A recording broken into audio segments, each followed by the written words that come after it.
Madame la Présidente, Madame la Conseillère fédérale, Mesdames et Messieurs, bonjour, bienvenue. J'espère que vous avez tous eu un bon été qui vous aura permis de prendre quelques vacances et de faire le plein d'énergie pour attaquer cette deuxième moitié de l'année. En tout cas, nous avons fait le plein d'énergie. Hier, nous avons eu une séance du Conseil fédéral suivie d'une séance de clausure consacrée à la politique européenne. Nous allons vous informer sur ce thème ce matin.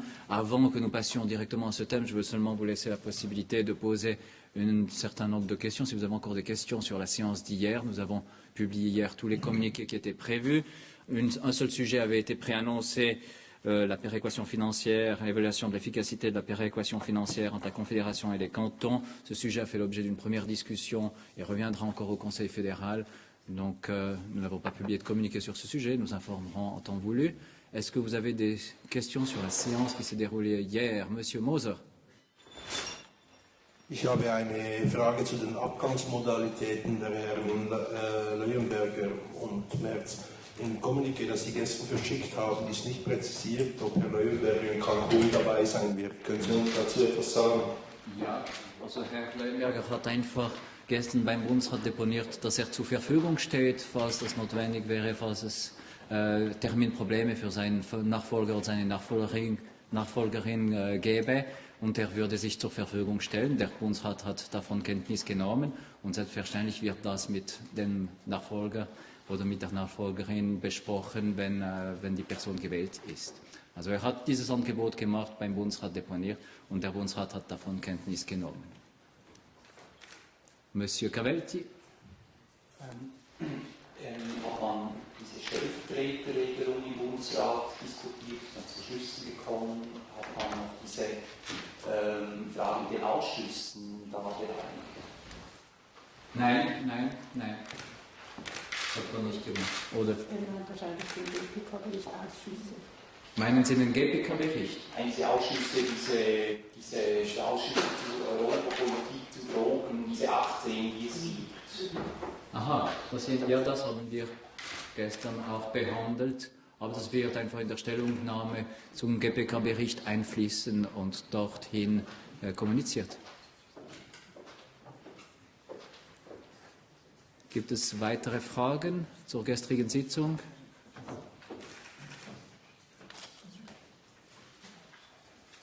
Alors on pourrait passer au thème de la clausure d'hier, la politique européenne.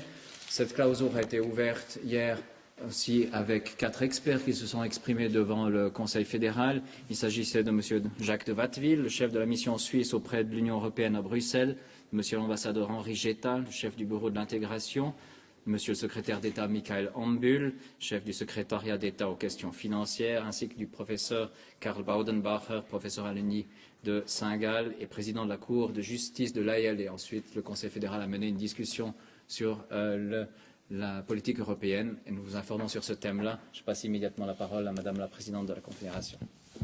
Ja, meine sehr verehrten Damen und Herren, Frau Kollegin, ich möchte zuerst die Gelegenheit benutzen, um auch namens des Bundesrates der Schweizer Bevölkerung für die enorme Spendenbereitschaft betreffend der Unwetterkatastrophe in Pakistan zu danken. Der gestrige nationale Sammeltag hat mit einem Ergebnis insgesamt von 16 Millionen gezeigt, dass die Schweizerinnen und Schweizer solidarisch sind, dass sie bereit sind, Menschen in Not zu unterstützen. Und das hat den Bundesrat sehr gefreut. Und deshalb unser Dank an unsere Bevölkerung, die sich einmal mehr großzügig gezeigt hat in der humanitären Hilfe. Zur Europaklausur, meine Damen und Herren, hat sich der Bundesrat befasst, vor allem weil seit diesem Jahr ja innerhalb der EU ein neues Regime gilt. Mit dem Lissabon-Vertrag haben sich neue Entwicklungen ergeben. Es hat sich auch eine Verschiebung der Mitwirkungsrechte des Parlaments darin eingestellt. Und das sind Entwicklungen, die wir wieder bei uns abbilden müssen. Wir haben uns aber auch getroffen in Vorbereitung des Berichtes zu einem Postulat von Frau Nationalrätin Markwalder.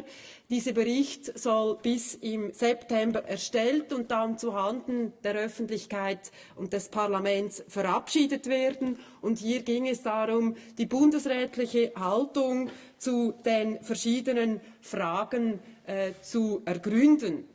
Der Bundesrat begrüßt grundsätzlich auch die Debatte zur Europafrage, die in den letzten Monaten an Breite gewonnen hat, begonnen durch Papiere von Economy Suisse, durch ein sehr seriöses Papier der Konferenz der Kantonsregierungen und durch ein Papier des Thinktanks Avenir Suisse, begleitet von vielen Expertenmeinungen, die sich um Europa als Ganzes gekümmert haben. Wir finden, das ist eine wertvolle Unterstützung, weil es betrifft die Schweiz natürlich in großer Breite.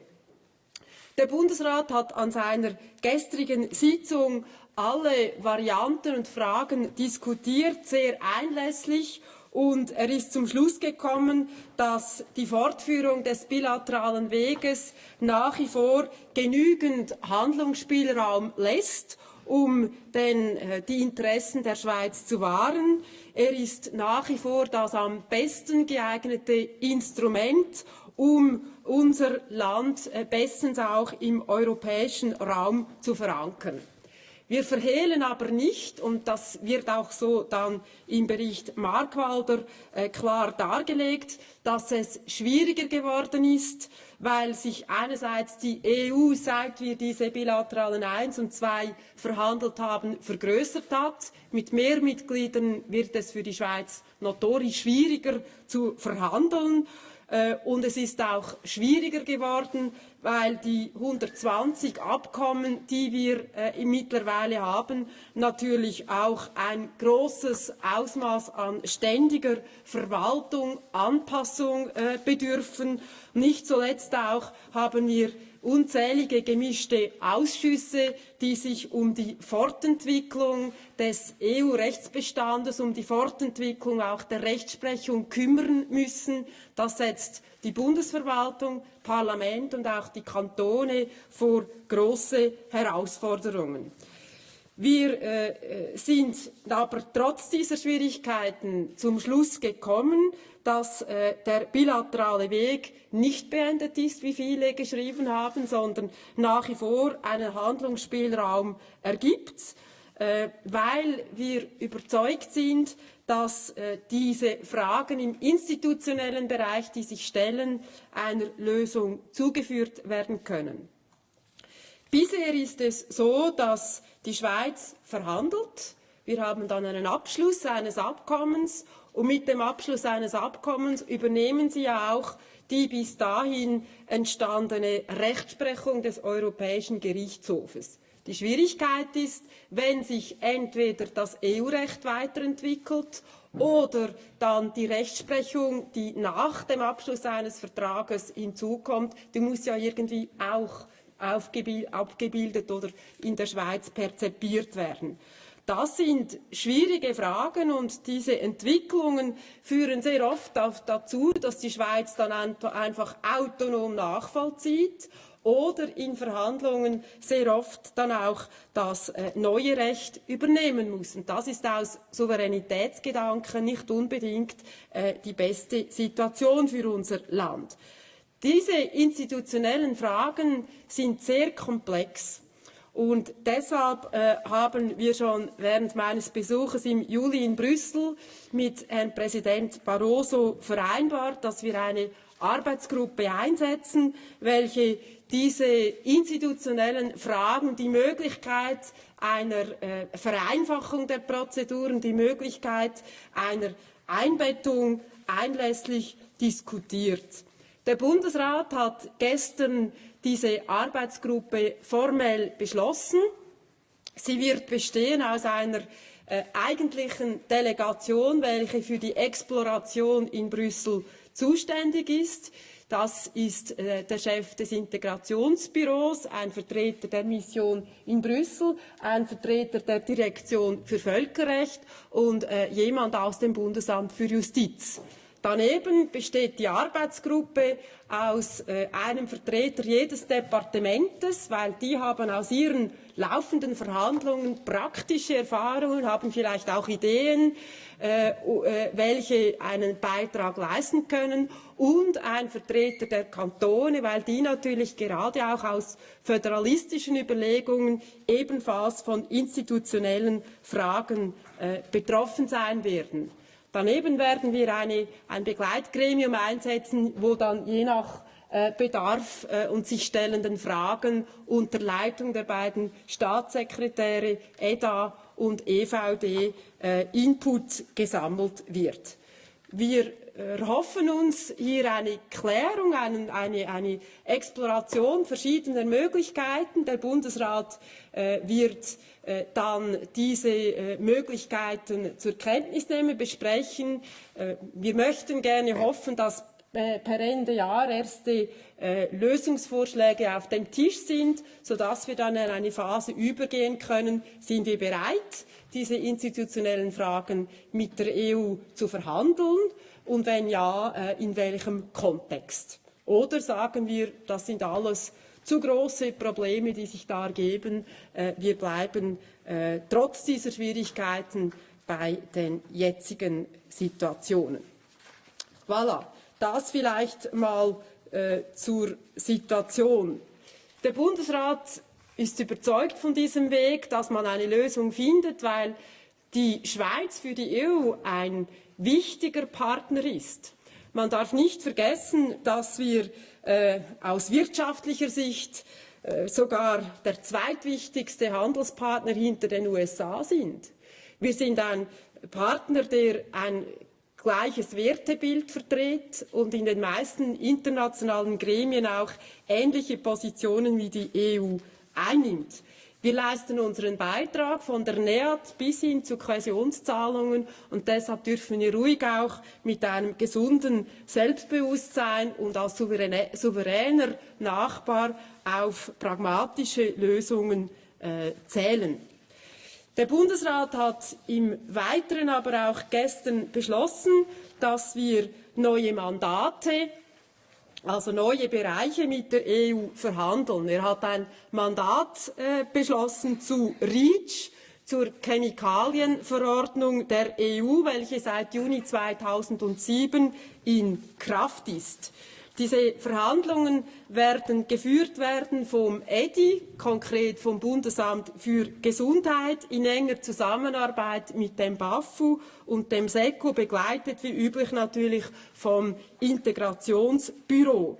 Es geht hier um das Ziel der sicheren Herstellung und Verwendung chemischer Stoffe, welche eben auch Registrierungen und Zulassungen von Chemikalien betreffen. Es gibt hier substanzielle Unterschiede zwischen dem schweizerischen Chemikalienrecht und dieser EU-Chemikaliengesetzgebung, die wir lösen müssen. Sonst haben wir ein Handelshemmnis, das vor allem kleinere und mittlere Betriebe benachteiligt.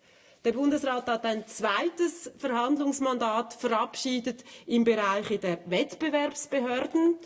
Das ist ein technisches Mandat, wo es um eine engere Kooperation geht, um verfahrensrechtliche Zusammenarbeit, weil wir auch hier bei vielen Fragen, etwa wenn Großkonzerne fusionieren, enger zusammenarbeiten sollten und der Bereich der Information hier ausgetauscht werden soll. Sie wissen, dass die Schweiz Anfang Juli auch eine Anfrage der EU erhalten hat über einen Dialog über den Code of Conduct. Der Bundesrat hat auch darüber und über die verschiedenen Finanzfragen diskutiert, und er hat beschlossen, auch zum Code of Conduct dem SIF, dem Staatssekretariat für internationale Finanzfragen, zusammen mit unseren beiden Departementen den Auftrag zu erteilen, zu explorieren, was ein solcher Dialog beinhalten könnte. Weil für uns geht es natürlich im Finanzbereich darum, die EU ist hier klar in einer Demandeur-Position. Sie hat verschiedene Anliegen an uns. Das soll sie darlegen. Und wir hätten natürlich, wenn wir über diese Finanzfragen auch im Unternehmensbereich diskutieren, auch unsere Anliegen. Wir wollen also Bedingungen, Voraussetzungen für einen solchen Dialog zuerst definieren, bevor wir dann auch hier in eine Phase von konkreten Gesprächen mit einem konkreten Mandat eintreten. Und auch das hat deshalb eine intensive Diskussion im Bundesrat ergeben. Das Ziel in diesem Bereich ist für den Bundesrat, dass wir auch bis Ende 2010 durch diese Exploration die Entscheidungsgrundlagen hätten, ob wir offiziell den Dialog aufnehmen und unter welchen Bedingungen und Voraussetzungen. Das ist jetzt der Auftrag, den der Bundesrat erteilt hat. Wir haben im Weiteren natürlich über die sich stellenden Finanzfragen einen Dialog geführt im Bundesrat mit Experten. Hier würde ich auch, nehme ich an, meine Kollegin wird dazu Sie auch noch informieren. Vielleicht grundsätzlich noch zum Schluss. Es ist wichtig, dass die Schweiz mit der EU ein nachbarschaftlich normalisiertes, gutes Verhältnis hat, weil es steht immer eine intensive Wirtschaftsbeziehung, viele Arbeitsplätze auf dem Spiel und dass sich mit der Intensität der Regulierungsdichte, mit der Intensität auch der Abkommen die gegenseitigen Beziehungen vertiefen, aber auch verkomplizieren, liegt auf der Hand. Wir sind der Meinung, dass es deshalb hier Spielraum gibt, um die bisherigen guten Erfahrungen mit dem bilateralen Weg weiterführen zu können, aber eben vielleicht mit angepassten Modalitäten, die es jetzt zu ergründen gilt. Wir wollen Einfluss haben. Wir wollen nicht einfach übernehmen, was andere für uns entscheiden. Wir haben mit Schengen und der 24-Stunden-Regel zwei Bereiche, wo es gelungen ist, eine Mitwirkung der Schweiz an der Fortentwicklung zu erreichen. Erinnern Sie sich daran, alleine bei Schengen gibt es, seit wir den Vertrag unterzeichnet und ratifiziert haben, 120 Veränderungen. Und wenn Sie dort einfach nie dabei sind, ist das schlecht aus Souveränitätssicht. Und um solche Fragen geht es.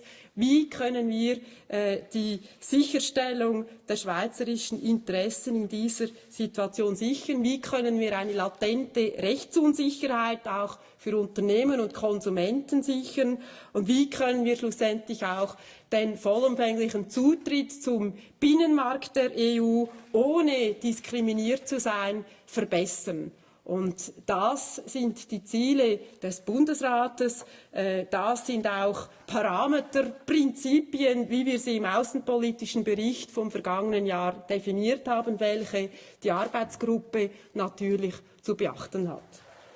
Je pense que maintenant j'ai parlé en allemand, ma collègue va se prononcer en français parce que pour nous c'est important que vous connaissiez vraiment les réflexions du Conseil fédéral, les détails. C'est un sujet clé pour notre politique internationale, pour notre politique économique avec notre partenaire le plus important.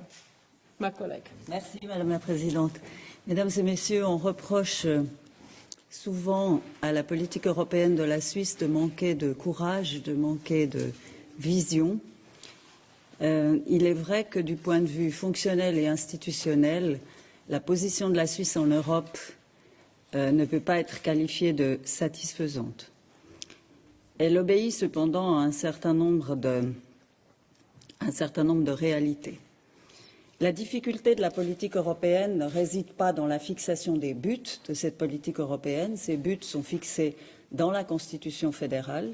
Ces buts sont de protéger la liberté, les droits des citoyens, d'assurer l'indépendance et la sécurité du pays, de favoriser sa prospérité et son développement durable. La difficulté de la politique européenne réside donc pas dans les buts, elle réside dans la question de savoir comment on atteint ces buts de la meilleure manière possible. La question n'est pas de savoir si on rentre dans l'Union européenne ou pas. La vraie question est de savoir si on a la capacité de défendre nos intérêts de la manière la plus efficace possible à l'égard de notre plus important partenaire politique et économique, l'Union européenne. Cette question débouche, cela va sans dire, sur un vaste champ de conflits d'objectifs. Les possibles pesées d'intérêt se trouvent au cœur du débat européen. La politique qu'a menée la Suisse jusqu'ici a permis à la Suisse de réaliser ses objectifs en matière de sécurité, en matière de prospérité. Nous avons contribué efficacement aussi à l'objectif de développement durable. Les accords qui sont entrés en vigueur ces 10 dernières années, ma collègue l'a dit, 120 accords, dont une vingtaine d'accords extrêmement importants, constituent des composantes très essentielles de ce succès partiel. C'est d'autant plus remarquable que la faisabilité en matière de politique aussi bien intérieure qu'extérieure, la faisabilité de ces rapprochements progressifs, on est là bien loin d'une adhésion, n'était pas garantie et que chaque phase, vous le savez, a demandé des efforts absolument considérables. Le bilan est donc positif sur le plan prospérité, sur le plan sécurité, sur le plan développement durable. Le bilan concernant les critères d'indépendance et de souveraineté est plus nuancé. Dans de nombreux domaines, la Suisse reprend le droit de l'Union européenne sans avoir participé à son élaboration, ou tout au moins sans avoir bénéficié d'un droit de codécision. En tant qu'État non membre de l'Union européenne, nous sommes de plus exposés à un risque élevé de discrimination tant politique qu'économique, d'où une réduction parfois de notre champ de souveraineté réelle. Aujourd'hui, le principal enjeu de la politique européenne consiste à maintenir les conditions de notre prospérité tout en réservant notre liberté d'action et de décision aussi grande que possible. Et ça, ce n'est pas une mince affaire, d'autant plus que les conditions qui encadrent la pesée d'intérêt que nous devons faire constamment, ces conditions se durcissent. L'Union européenne s'élargit, elle est aujourd'hui composée de 27 États membres. Au moment où on a négocié l'espace économique européen, c'était 7 pays membres. L'Union européenne approfondit sans cesse son intégration avec l'adoption du traité de Lisbonne. Des enjeux en termes d'accès au marché, des enjeux vraiment très importants sur le plan institutionnel se font de plus en plus présents. L'Union européenne souhaite étendre le droit européen à des États tiers, dont la Suisse, et de l'avis de la Commission européenne, les accords conclus avec l'Union européenne entraînent une charge de travail élevée lors de l'adaptation de ces accords aux évolutions du droit européen, puisqu'à chaque fois, il faut renégocier les choses. Il y a une multitude de comités mixtes et de commissions qui font qu'effectivement, en termes de ressources, la dépense, entre guillemets, est élevée aussi bien pour l'Union européenne que pour la Suisse. De plus, la Commission constate une disparité croissante entre le droit en vigueur sur le marché intérieur et de l'Union européenne et sur celui qui s'applique en Suisse. Et c'est pourquoi l'Union européenne souhaite la conclusion d'un accord futur, que la conclusion d'un accord futur soit associée à un engagement supplémentaire de la Suisse pour la reprise de l'acquis communautaire et pour ses évolutions futures.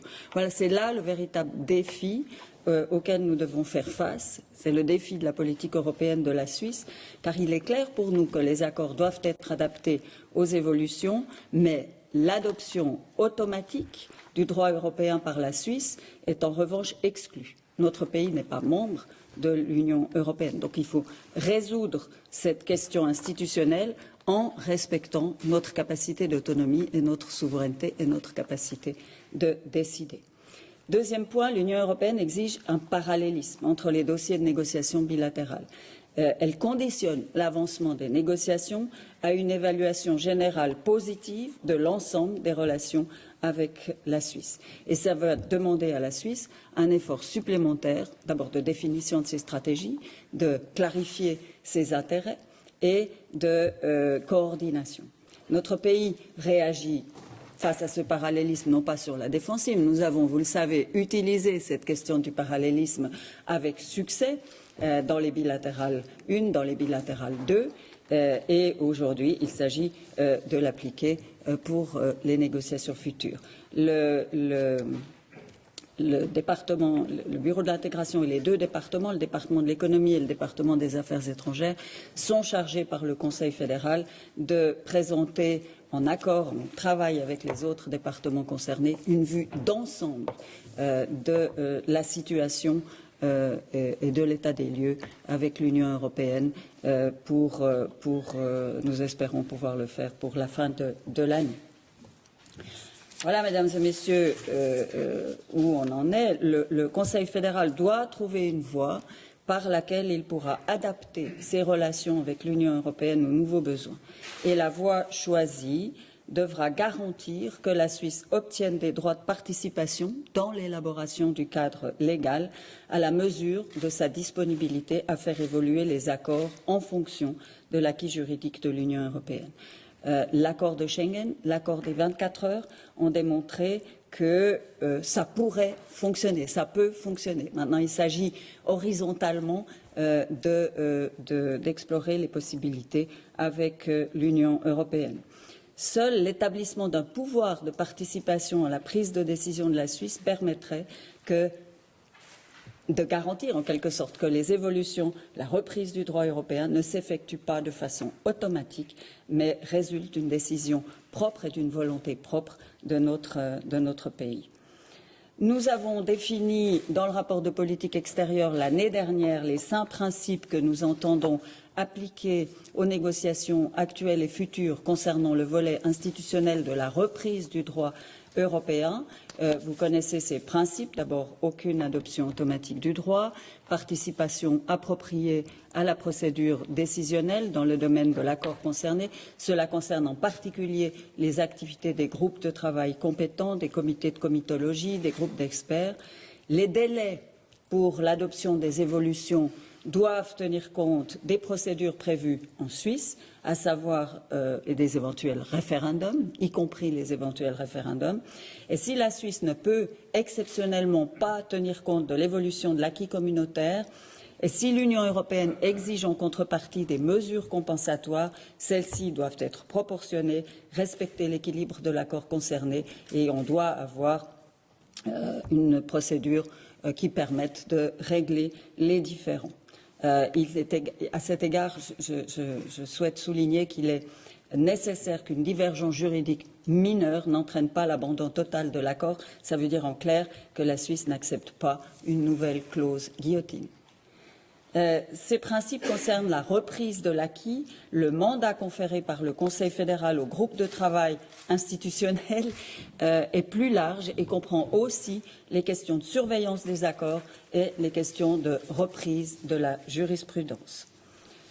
Wie meine Kollegin schon gesagt hat, solche institutionelle Fragen zu erörtern, haben die Schweiz und die EU die Einrichtung einer gemeinsamen Arbeitsgruppe eingesetzt. Deren Mandat geht aber über den Aspekt der Weiterentwicklung der Abkommen hinaus.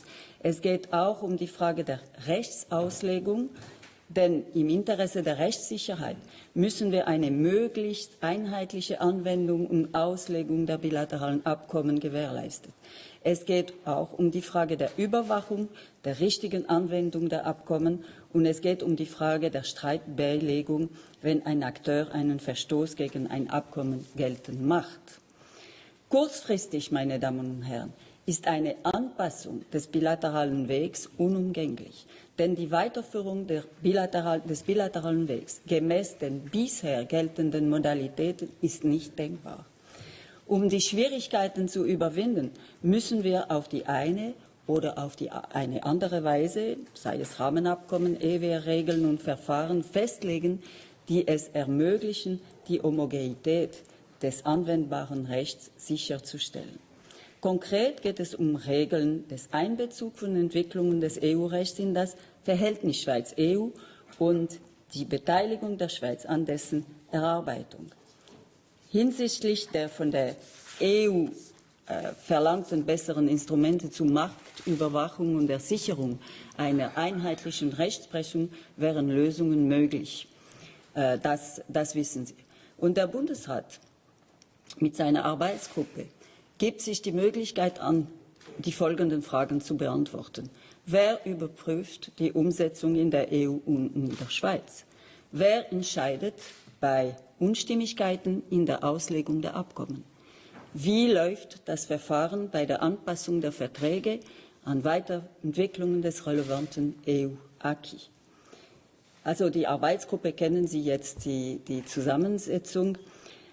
Ich möchte noch etwas sagen. Die Gespräche mit der EU würden es erlauben, alle derzeit offenen Fragen, laufende Verhandlungen, Finanzplatzfragen, Kohäsion auf den Tisch zu legen und eine eigentliche Agenda für die kommenden Jahre festzulegen.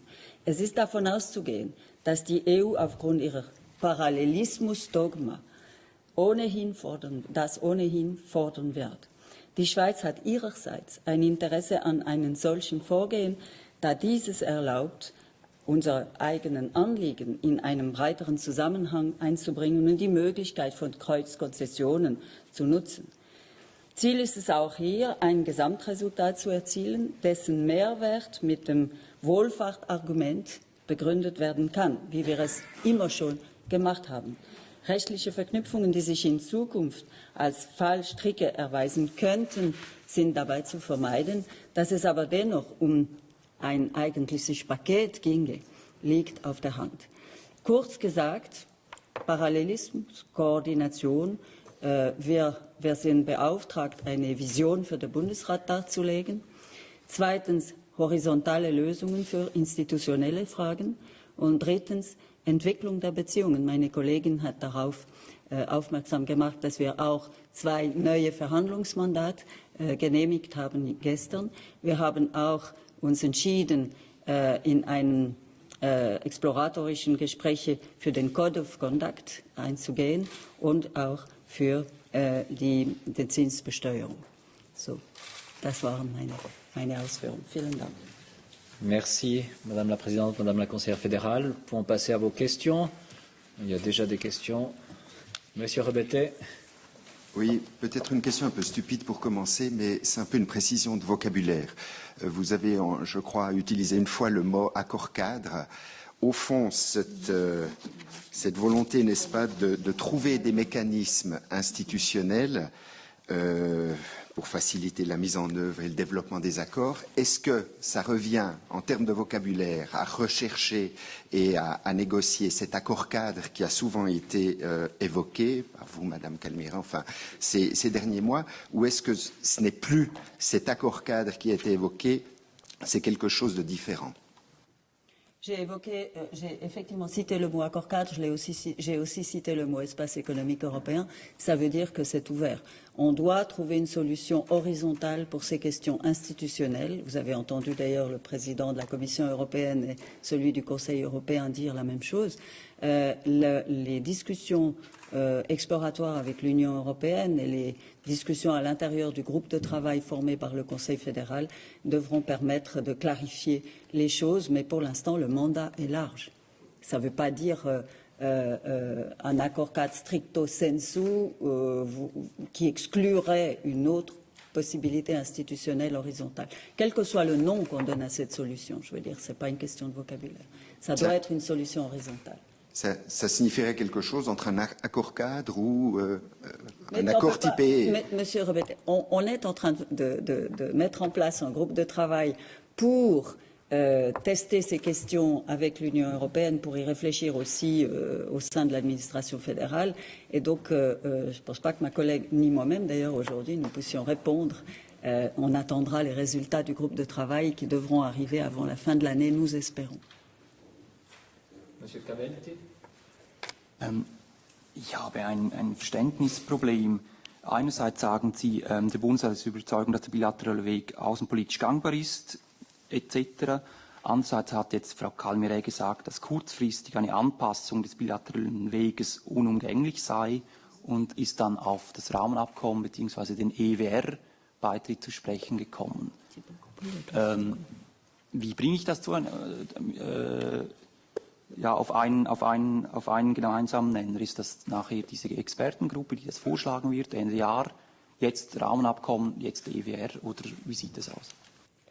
Ich glaube, Sie müssen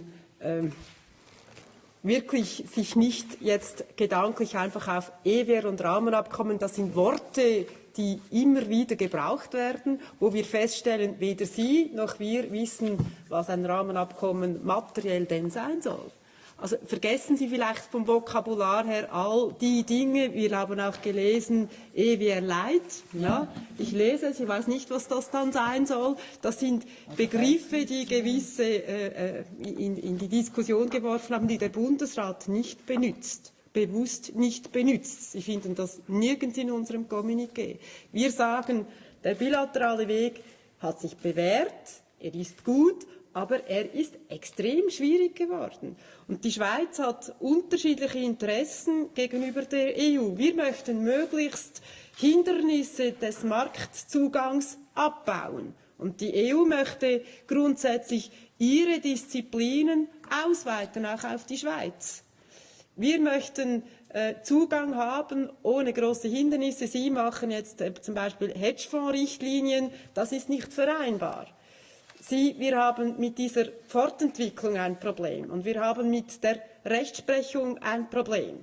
Und das sind institutionelle Fragen, wo wir sagen, wir müssen es lösen. Aber weder die Akademie noch Brüssel noch wir können Ihnen derzeit sagen, mit welcher Methodik, mit welchen einzelnen Elementen wir das lösen können.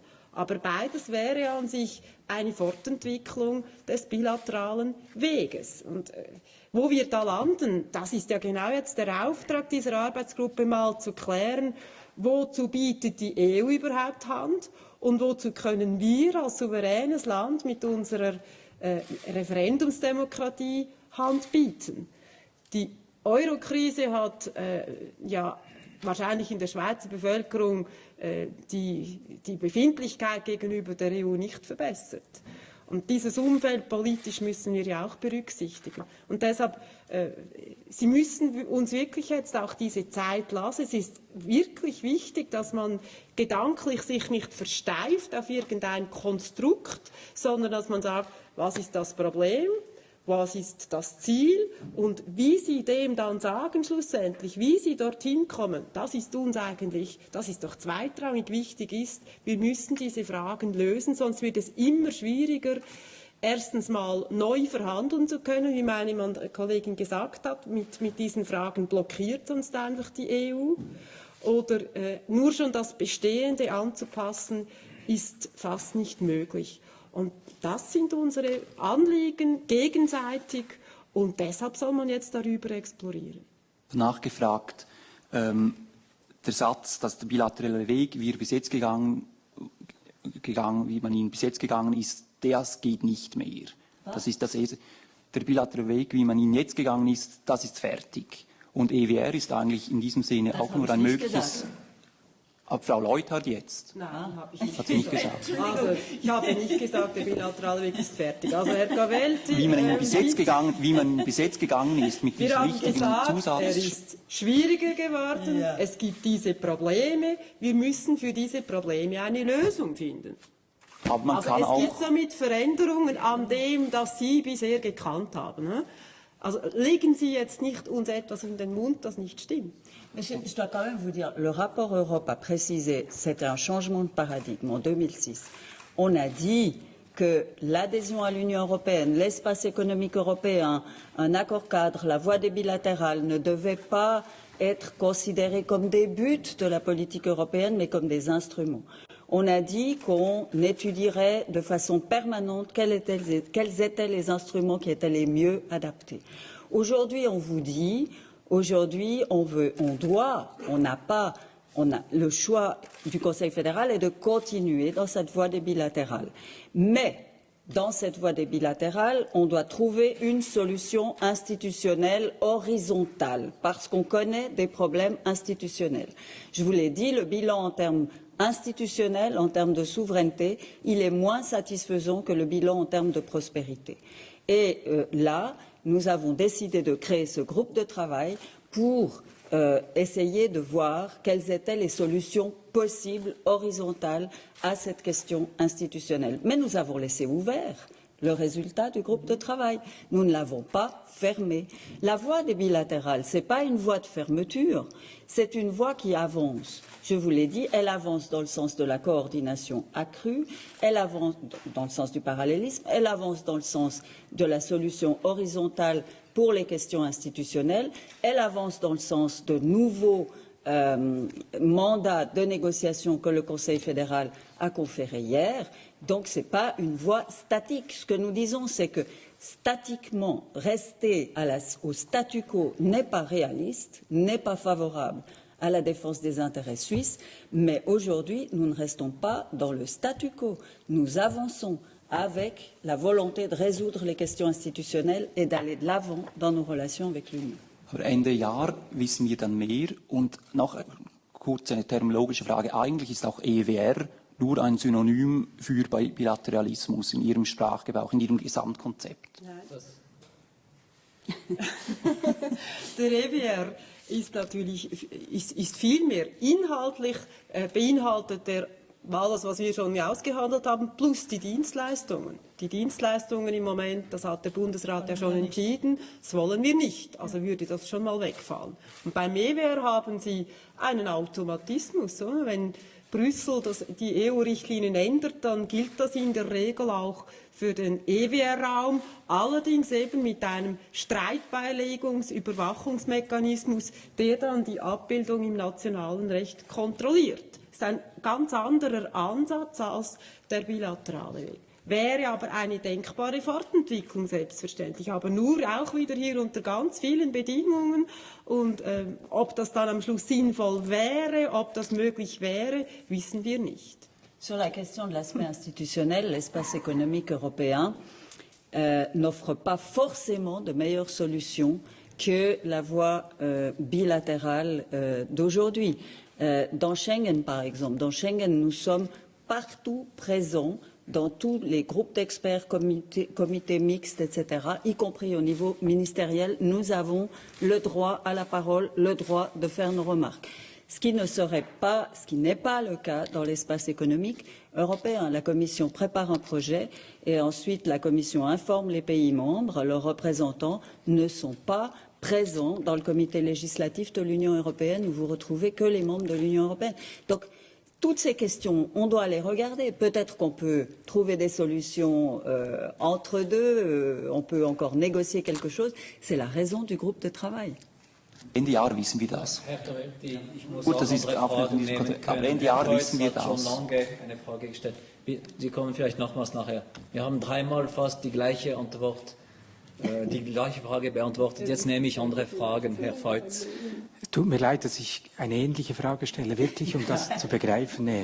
Oder ich habe verstanden, es geht um die Regelung dieser institutionellen Fragen, horizontale Ebene. Man kann von Rahmenabkommen sprechen oder von EWR-Mechanismen. Und hier ist meine Frage. Also, der Prozess ist offen, die Arbeitsgruppe wird dann Vorschläge machen, aber trotzdem, es muss ja ein Feld abgesteckt sein, was drin liegt und nicht. Und hier ist meine Frage, die ich ehrlich meine, weil ich es nicht verstanden habe. Kann am Schluss sein in dieser Bandbreite, dass es EWR-ähnliche Regeln sind? Oder kann die Arbeitsgruppe sagen, nein, das Ziel ist erfüllt, wenn wir in den EWR gehen? Also das ist die Frage.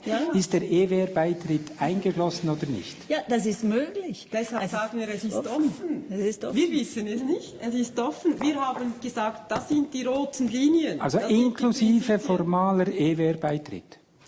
Hören Sie mal, mit dem Dienstleistungsbereich, das hat der Bundesrat ja schon gesagt, oder? Der Dienstleistungsbereich ist für uns nicht denkbar.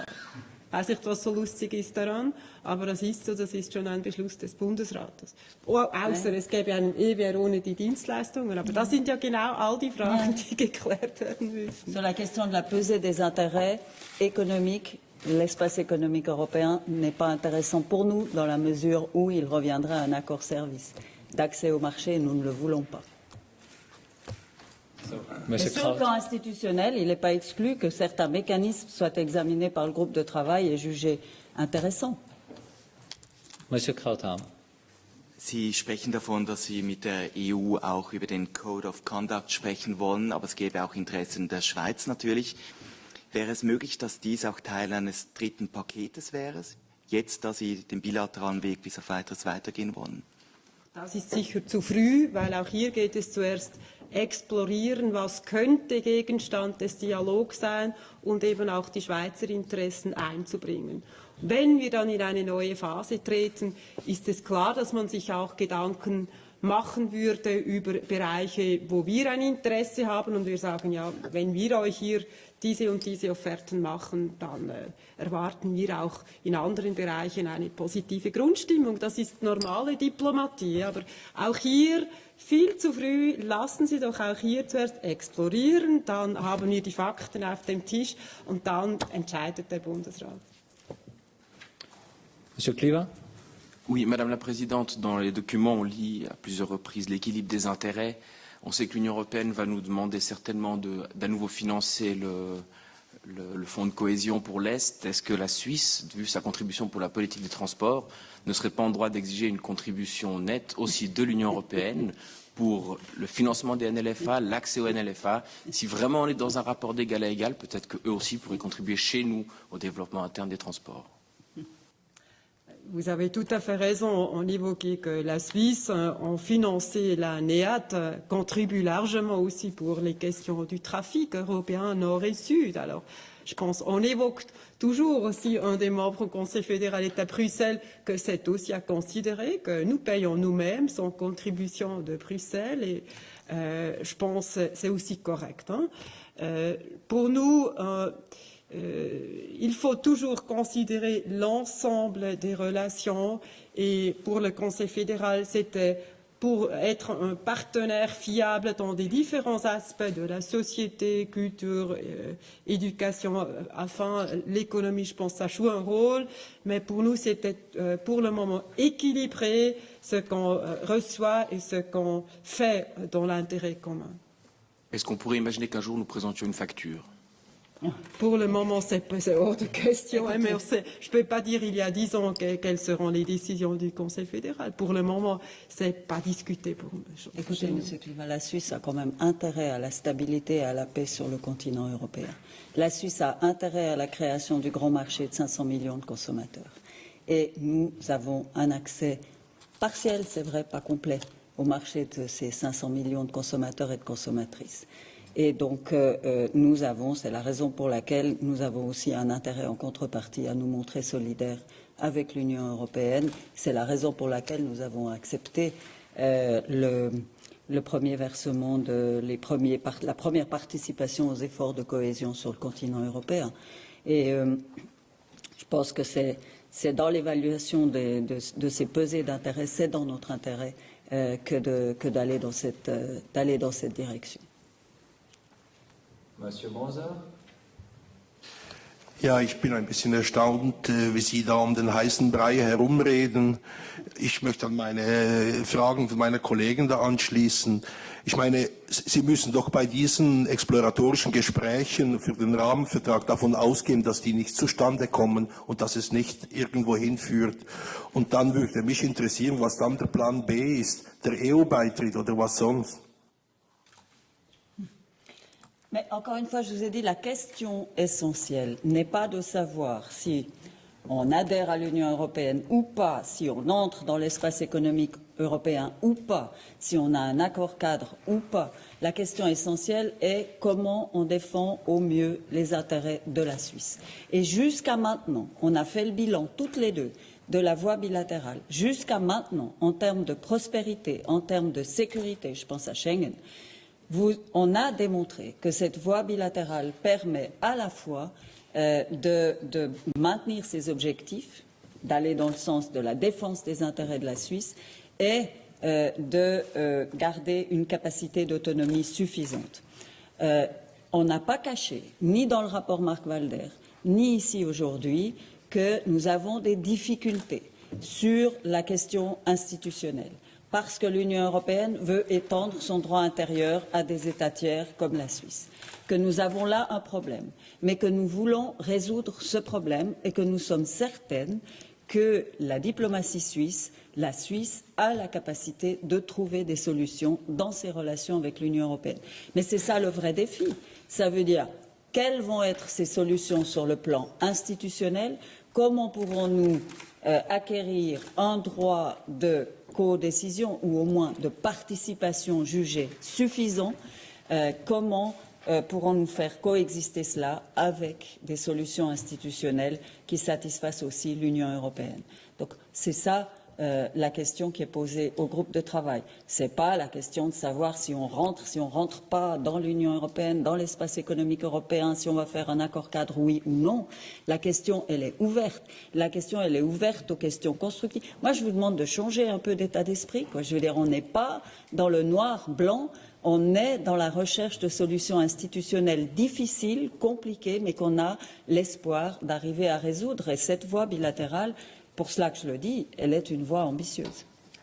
Präsident Barroso hat beim Gespräch in Brüssel ausdrücklich den bilateralen Weg als gangbaren Weg bezeichnet. Also die EU stellt uns ja auch nicht vor die Forderung, entweder seid ihr Mitglied oder dann machen wir nicht weiter. Also in diesem Sinne hat auch die EU Offenheit gezeigt für verschiedene Lösungswege dieser institutionellen Fragen. Monsieur Ramsayer. Ja, ich habe hier eine Frage an die Frau Bundespräsidentin und an die Frau Außenministerin, Frau Leuthard. Ich habe mich vielleicht getäuscht, aber ich sehe das Wort EU-Beitritt nirgends in den Papieren. War das überhaupt kein Thema? Das Beitrittsgesuch liegt ja immer noch in Brüssel. Es war mal der Wunsch des Bundesrats, das strategische Ziel. Dann war es ein Projekt in Arbeit. Sie kennen die wechselnden Formulierungen. Wie steht der Bundesrat jetzt dazu? Und meine Frage an Frau Calmerey. Sie erwähnen hier, ich habe den Begriff noch nie gesehen, eine administrative Vereinbarung mit der Europäischen Verteidigungsagentur. Nun haben Ihre Militärdiplomaten in der ASNZ ja längst ein Rahmenabkommen militärisch mit der EU gefordert. Ist das jetzt der Tarnbegriff für dieses Rahmenabkommen, damit Sie dann mit diesem Vertrag nicht ins Parlament oder vors Volk gehen müssen? Ja. Also vielleicht zuerst der Bundesrat hat gestern über die Frage EU-Beitritt diskutiert. Wir haben das erörtert und Sie finden im Pressekommuniqué auch den Hinweis, dass wie bisher andere europapolitische Instrumente einer ständigen Überprüfung unterzogen werden. Der Bundesrat verschließt sich nicht, aber er ist überzeugt, dass dieser bilaterale Weg nach wie vor aus der momentanen Betrachtung das beste Instrument ist. Aber wir sind ja nicht blind und wir müssen immer wieder evaluieren und ich glaube, gerade das hat der Bundesrat in den letzten Jahren intensiv gemacht.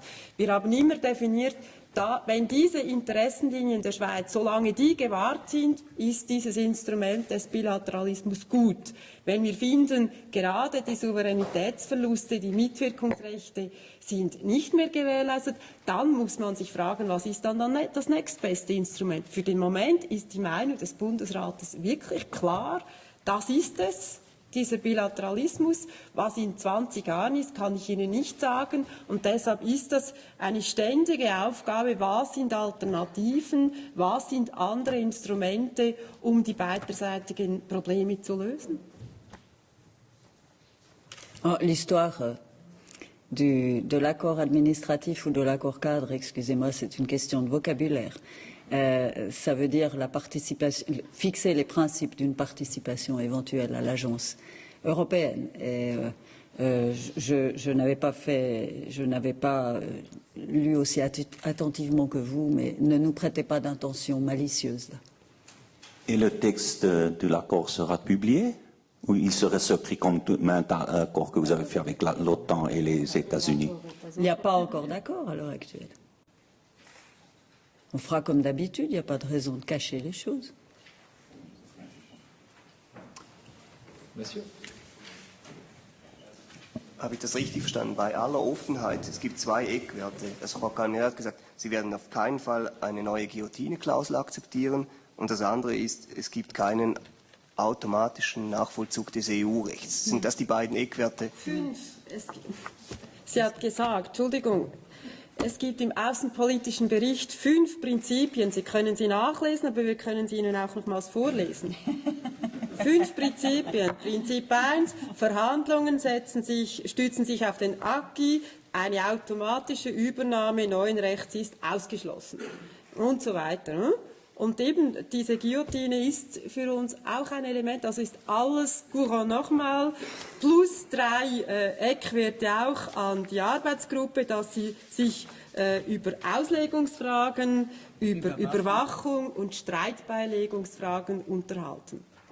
Wenn wir bei diesen Eckwerten sind, darf ich da noch kurz nachfragen, da steht auf Seite 2 der Pressemitteilung, die Schweiz leistet einen Beitrag über die Lastenteilung. Wurde darüber diskutiert, ob man eventuell mehr Geld bezahlen wird an die EU?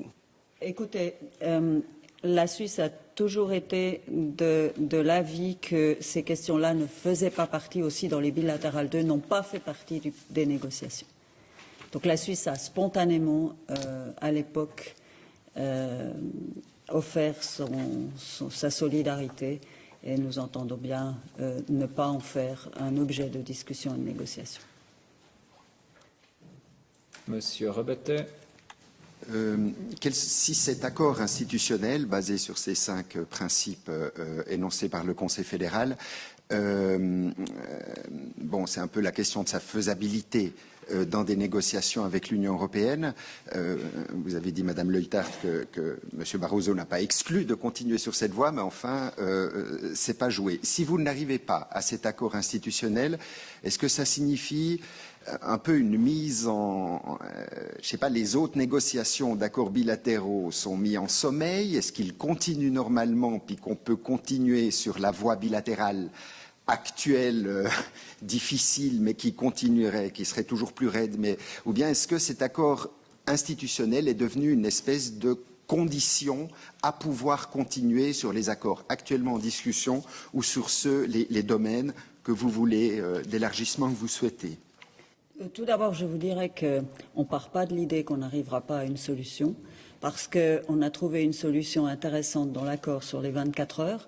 On a trouvé aussi dans l'accord sur les 24 heures, c'est bien, c'est un accord sectoriel limité, mais les principes qu'on a tirés et qui figurent dans le rapport de politique étrangère comme principe d'accords horizontaux sont tirés de ces négociations sur l'accord sur les 24 heures.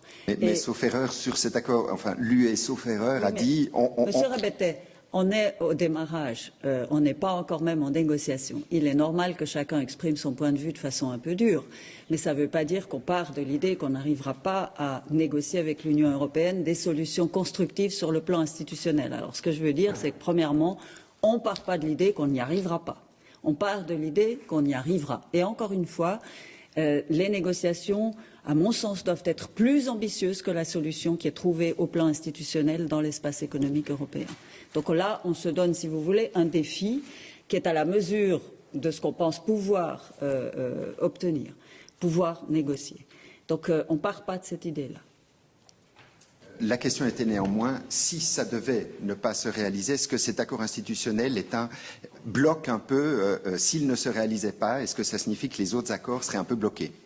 À l'heure actuelle, le fait qu'il n'y ait pas de solution institutionnelle horizontale pose problème. L'Union européenne, je vous l'ai dit, examine les relations avec la Suisse dans un ensemble. Et pour elle, le fait que nous n'avons pas de solution institutionnelle peut représenter un problème pour l'avancement dans les négociations d'autres dossiers. Trotzdem, im Februar hat Kollege Burkhalter im Bildungsbereich ein Abkommen unterzeichnen können. Und heute, morgen, ich glaube, kann es sagen, werden wir auch über die Herkunftsbezeichnungen, lange Verhandlungen sind abgeschlossen. Auch hier wurde ein Durchbruch erreicht. Also es ist immer wieder möglich, oder? Aber immer schwieriger, länger und deshalb wollen wir ja diese institutionellen Fragen auch klären. Monsieur Cavelti. Und wann wissen wir genau jetzt, wenn es soweit ist? Wenn diese Expertengruppe zu ihrem Ratschluss gekommen ist, dann wird der Bundesrat Ende Jahr sagen, so und so wird es sein. Erste Resultate, wie wir gesagt haben, hoffen wir gegen Ende Jahr zu erhalten. Ich kann Ihnen noch nicht sagen, wie intensiv das ist, aber das ist der Auftrag an die Arbeitsgruppe und dann werden wir entscheiden, ob uns das reicht, um in Verhandlungen zu treten oder ob das oder was auch immer herauskommt. Aber das ist der Auftrag und jetzt warten wir mal auf den Beginn dieser Exploration und die ersten Resultate Ende Jahr. Monsieur Alonso. J'ai comme beaucoup ici un petit problème de compréhension. Dans la finalité, comment peut-on espérer pouvoir prendre part à la prise de décision, mais ne pas reprendre automatiquement le résultat de la décision si elle ne nous convient pas sur un objet particulier? L'idée, c'est de se donner les capacités de reprendre les évolutions du droit européen en maintenant notre capacité de participation, c'est-à-dire de façon non automatique. On l'a fait d'une certaine façon dans Schengen et on l'a fait dans les 24 heures. Donc vous voyez, c'est possible dans des accords particuliers.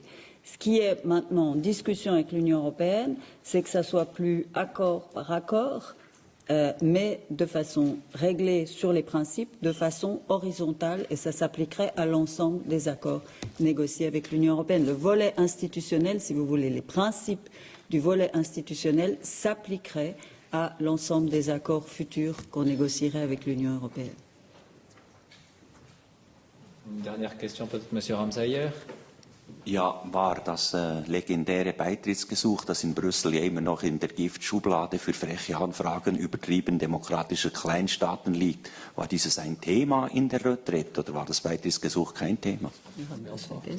Ich habe Ihnen schon gesagt, dass wir über den EU-Beitritt diskutiert haben und den als im Moment weder im Interesse der Schweiz noch irgendwo mehrheitsfähig erachten und deshalb ist dieses Gesuch für uns im Frigo und es bleibt dort.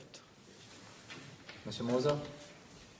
Ich weiß nicht, ob Frau Calmire vorhin darauf geantwortet hat. Es gibt wegen den Kohäsionszahlungen. Das ist ja immer wieder ein Thema bei diesen bilateralen Verhandlungen. Und ich weiß, dass Sie ja das auch diskutieren. Was ist denn jetzt der Stand? Werden wir da noch mal 1,6 Milliarden bezahlen müssen? Pour l'instant, nous n'avons pas de demande. Sie gehen davon aus, dass wir solche bezahlen müssen? Non, je vais pas d'Afonaos. Ce que j'ai dit tout à l'heure, c'est que ce montant, la Suisse l'avait offert de façon spontanée, par solidarité avec l'Union européenne et les pays concernés, et que ça n'avait jamais été objet de négociation entre la Suisse et l'Union européenne. C'est le Conseil fédéral qui, à l'époque, avait décidé le montant et qui l'avait proposé à l'Union européenne. Peut-être toute dernière question, Monsieur Kliva. Oui, Madame Leuthard, vous êtes en charge du dossier agricole. De l'extérieur, on a l'impression que le patient n'est pas en pleine forme, l'accord agricole. Est-ce qu'on peut interpréter ça comme étant, du côté de l'Union européenne, une volonté de freiner? Et puis, comment est-ce que vous décrivez son état de santé? Est-ce qu'il est dans le coma? Est-ce qu'il est en mort clinique ou en pleine forme? Nein, es gibt in den Verhandlungen eben gerade institutionelle Probleme. Oder wenn die EU möchte gerne, dass wir einfach das Konsumentenrecht der EU übernehmen. Ja, das sind so eben jetzt Souveränitätsfragen, die sich stellen. Wir streiten um den nicht harmonisierten Bereich. Es gibt unzählige Produkte, Vorschriften, die in der EU immer noch national gelöst werden, also nicht harmonisiert sind. Und wir möchten natürlich nicht dann irgendwo mit 27 einzeln noch verhandeln, wünschen dort einen Ansatz und deshalb im Moment, ja, das sind Verhandlungen, oder? Wir geben nicht einfach nach, sondern wir haben unsere Interessen und es gibt Punkte, wo wir sagen, das sind für uns rote Linien und jetzt muss man, denke ich, wirklich deshalb diese institutionellen Fragen anpacken. Dann löst sich wahrscheinlich auch die eine oder andere Frage. Herr Barroso im Juli hat gerade für den nicht harmonisierten Bereich eine Offenheit, Verständnis gezeigt. Und jetzt sind natürlich Ferien. Also wir sehen dann die nächsten Treffen auf technischer Ebene, ob wir das lösen können. Voilà, je crois qu'on a fait le tour quand même des questions. Si on veut laisser un petit peu de temps pour les médias électroniques, je vous propose de conclure ici. Je vous souhaite une excellente journée.